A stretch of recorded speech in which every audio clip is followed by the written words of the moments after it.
Hola, mi nombre es Naidelin Manzanares, soy del grupo 655 y a continuación haré una pequeña y breve presentación sobre la obra de Darwin y el canto de los canarios ciegos. También incluiré un breve recorrido sobre el viaje del Beagle. Hola, Hola, mi nombre es Naidelin Manzanares, soy del grupo 655 y haré una breve presentación sobre la obra de Darwin y el canto de los canarios ciegos. También un pequeño recorrido sobre el viaje del Beagle, enfatizándome en ciertas etapas que yo considero fueron importantes. Obra Darwin y el canto de los canarios ciegos. Dentro de esta obra podemos observar una parte biográfica acerca de la vida de Darwin, la parte más importante dentro de su vida. Se trata del viaje del Beagle. Podemos observar también que tiene regresiones acerca de este viaje, regresiones que en la actualidad lo afectan emocionalmente, físicamente e incluso mentalmente, pero que gracias a la señora Emma Darwin, su esposa, puede sobrellevar. En las regresiones hay momentos específicos que recuerda. Estos son ideas en las que él está en contra e ideas en las que no está a favor del capitán Robert. La primera es el origen de las especies, pues el capitán Robert cree que es gracias a Dios. El segundo es que él está a favor de la esclavitud y que Dios está de igual manera agradecido porque tenga esclavos. De alguna manera está a favor. Pero Charles, además de no ser un hombre tan creyente, está disgustado con estas ideas. Por eso dentro de la obra se nos enfatizan estos dos objetivos principales de Darwin. El primero era encontrar especies que dieran origen de fundamentos que nos dieran acerca de la teoría de la evolución, más allá de que Dios fue el creador de todo. El segundo es que gracias a esta teoría, que por cierto logró, pudiésemos tener un argumento más allá de lo moral acerca de lo incorrecto que es tener esclavos. Él quería decir que nadie es menos o más que alguien, todos somos iguales, puesto que todos provenimos del mismo lugar de origen. Para poder continuar con este viaje, primero tenemos que conocer quién fue Charles Robert Darwin. Charles nació el 12 de febrero de 1809 en una localidad de Inglaterra y falleció en 1882, siendo un naturalista británico que dio el nacimiento de las bases científicas que marcarían un antes y un después con la teoría moderna de la evolución, expresada en su obra sobre el origen de las especies, que fue publicada en 1859. La infancia de Darwin fue muy buena, puesto que fue hijo de un médico con una buena reputación y posesión económica. A la edad de 8 años, él ya mostraba interés por la ciencia e inició a estudiar la historia de la naturaleza. Esta brillante curiosidad de Charles lo llevó a estudiar en Cambridge y el estudio ahí lo llevó a poder impartir el viaje del Beagle. Ahora, antes de continuar, también tenemos que saber la biografía de una de las personas más importantes dentro de su vida. Se trata de su esposa, la señorita Emma Darwin. Nació en 1808 y falleció en 1896.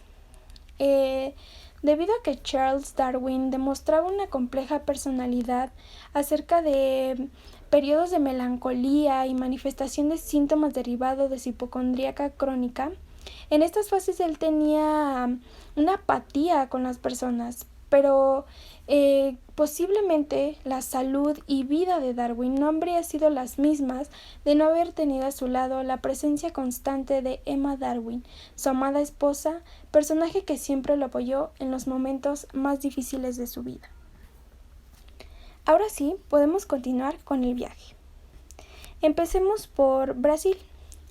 Este viaje comenzó el 27 de diciembre de 1831 y terminó el 29 de junio de 1832 en Brasil. El Beagle se dirige hacia la ciudad de San Salvador, Bahía en Brasil. Posteriormente, se dirige a las islas del Cabo Verde. Atracaron en Santiago, una de las islas. Allí recorrió paisajes y valles descubiertos de exóticos árboles. Cruzaron el Ecuador. Después llegaban al puerto brasileño de Bahía. El Beagle va a Río de Janeiro. Darwin recoge una gran diversidad de plantas, insectos y otros animales. En Río, Darwin se da cuenta de que las relaciones entre ciertas plantas e insectos se parecen a las que existen en Inglaterra. Aunque las especies sean diferentes, el buque zarpa para Montevideo, Uruguay. Pero, ¿qué pasó exactamente en estos meses? Bueno, en enero de 1832, después de pasar por Tenerife, la tripulación llegó a las islas del Cabo Verde, donde Darwin pudo pisar tierra firme. En la isla Santiago dedujo que la sucesión de eventos volcánicos había ido transformando la superficie de la isla, aunque no encontró evidencias de actividad volcánica reciente. En febrero de 1832, el Beagle llegó a Brasil. Allí Darwin encontró en varias cavernas fósiles de 32 especies extinguidas de cuadrúpedos terrestres. En abril de 1832, Darwin exploró a pie la selva tropical del Río de Janeiro durante los 18 días, en compañía de un comerciante inglés. Después salió rumbo a la Patagonia, pasando por Montevideo. Continuemos así con el viaje. Sudamérica. El viaje en Sudamérica empezó el 26 de junio de 1832 y terminó el 18 de diciembre de este mismo año. Darwin pasó varias semanas colectando fósiles en Punta Alta. Descubrió huesos fosilizados de dinosaurios, junto a ellos había conchas. Poco antes de la salida del Beagle para su próxima gran etapa, Charles envía su segundo lote de especímenes a Inglaterra, algunos de ellos recogidos en la Patagonia. En noviembre de 1833, en Uruguay, Darwin hizo uno de sus grandes descubrimientos. Desenterró grandes colmillos, un enorme cráneo y garras inmensas petrificadas de un texodonte, animal parecido a un hipopótamo. Darwin era consciente de que desenterraba restos de animales prácticamente desconocidos. Pasemos entonces así a los Cabo de Hornos, los Andes. Este viaje o este lapso duró del 18 de diciembre de 1832 al 15 de septiembre de 1835. Darwin realizó varias expediciones por el valle situado entre las dos cordilleras que formaban los Andes. Realiza una excursión al monte Osorno, donde observa una erupción. A continuación, el buque continúa su viaje, parando en Valparaíso, donde desarrolla una teoría de la formación del mundo. Finalmente, sufrieron un terremoto cerca del puerto chileno de Concepción. Pero, ¿qué pasó en estos meses? En julio de 1834, Darwin pudo bajar a la Tierra y recorrió Valparaíso, los Andes y la isla Chiloé, donde encontró 3 grandes volcanes en erupción y poco después, el 20 de febrero de 1835, un terremoto devastó gran parte de la costa chilena. En Chiloé también quedó impresionado por los mamíferos fósiles gigantes que encontró ahí, así como por los habitantes indígenas de la Tierra del Fuego. En marzo de 1835, en el flanco oriental de los Andes, Darwin realizó varias observaciones geológicas y concluyó que las montañas han sido una barrera natural que determinan el surgimiento de diferentes especies. En el caso de los roedores, encontró 3 especies diferentes de lado a lado del Atlántico y solo 5 en las costas del Pacífico. Ahora pasemos a la siguiente estación. Galápagos. En Galápagos, este lapso dura del 15 de septiembre de 1835 al 1 de noviembre de este mismo año. Mientras recogía muestras, se dio cuenta de que algunas aves guardaban parecido con algunas criaturas continentales, pero podían considerarse especies diferentes. También le sorprendió el tamaño de las tortugas gigantes que nunca había visto. Allí Darwin comenzó a tomar algunas ideas sobre el origen de las especies y cuenta que esas islas constituirían el origen de todas sus ideas. Dice que allí encontró la respuesta a la aparición de nuevos seres en esta tierra. ¿Y qué pasó en estos meses? En abril de 1835, en Beagle se dirigió hacia las Islas Galápagos, donde Darwin observó especies animales y vegetales únicas, como grandes tortugas y pinzones. Los peces que encontró pertenecían a 15 especies totalmente desconocidas, al igual que la mayoría de los insectos y las plantas. Darwin señaló que su conversión en teoría de la evolución se debe ante todo a estas observaciones realizadas en estas islas. Por último, tenemos a Inglaterra. Este viaje, que ya fue el fin, empezó el 1 de noviembre de 1835 y terminó el 2 de octubre de 1836.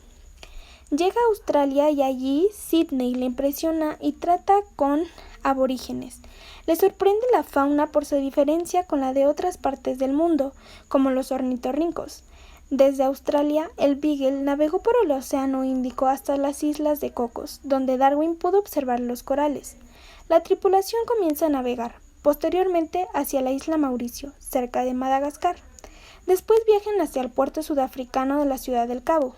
Después cruzó de nuevo el océano por las islas del Cabo Verde y los Azores antes de atracar. Finalmente, en el puerto de inglés de Plymouth, el 2 de octubre de 1836. Pero, ¿qué pasó en estos meses? Bueno, en enero de 1836, la expedición llegó a Austria y Darwin quedó admirado por la variedad de especies tan diferentes a las que podía ver en el resto del mundo: canguros, koalas y todas las especies marsupiales de esa región. En octubre de 1836, Darwin y el Beagle regresaron a Inglaterra después de un viaje que duró casi 5 años. Y bueno, hasta aquí sería la conclusión de mi presentación. Podemos decir que Charles tenía objetivos principales. Bueno, Charles era un joven naturalista de 22 años que abordó este Beagle el 22 de diciembre de 1831. Y él dijo que ese momento lo consideró como su auténtico nacimiento. Para hacer este viaje, él llevaba consigo grandes obras de ciencias naturales. También llevaba un microscopio, instrumentos de disección, martillos de geólogo, una pistola y varios recipientes con reactivos químicos. Regresó a Inglaterra el 2 de octubre de 1836 con varias muestras de rocas, hojas, animales, restos de fósiles, cuadernos de notas y diarios de navegación que proporcionaron mucha información útil acerca de los lugares que visitó. Años después de esto, le permitiría plantear su teoría de la evolución. Esto sería todo de mi parte. Muchas gracias por escuchar.